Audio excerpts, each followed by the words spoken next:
how do I maintain faith when I'm not sure that anything that the Bible says I believe. I do believe in God. I want to believe in Jesus. I still want to practice faith and I want to grow. But how do I do that if I can't trust the text? And so all these rhythms allowed me to find other ways to connect with Christ and with my faith until I kind of knew and understood where I was with the text.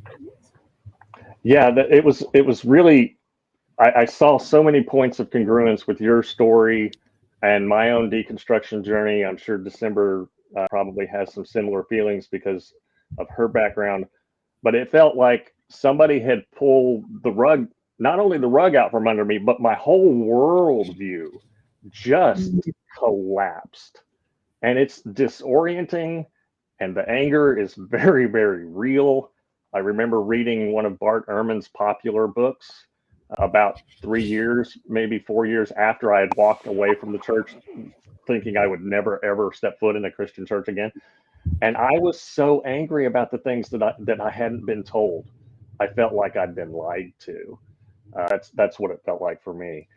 Yeah, no, and I think, one of the things that made me so frustrated was there were a lot of things that there are more than one valid explanation to, interpretations of the text, ways to practice faith. And I felt like I had been lied to because I had only been fed one version of what the text says as the only way to interpret it. And I realized that in church history, the interpretations and the understandings of a lot of these passages and doctrines that I had been taught are really very modern.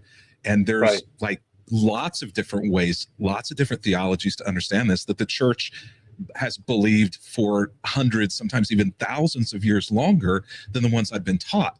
But they said the opposite. They said, all of these other beliefs are new and modern, and what we're teaching you, these are the things that the historic church believed. And when I got into it, I was like, that's shit.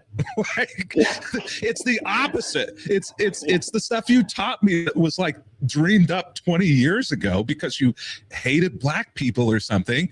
And the stuff that the church has actually believed and practiced came out of Africa, came out of these wonderfully ethnic, situations and have believed through most of its history. And it just, that word you said, anger, was something that I really felt for a while. And then it was sadness and grief. I was like, you taught me that because that was taught to you and you didn't know any better. And I fortunately had the tools because of seminary and because of studying education to dig into this and find it out for myself. And I knew where to go, and what to trust and what not to trust as I'm doing the research.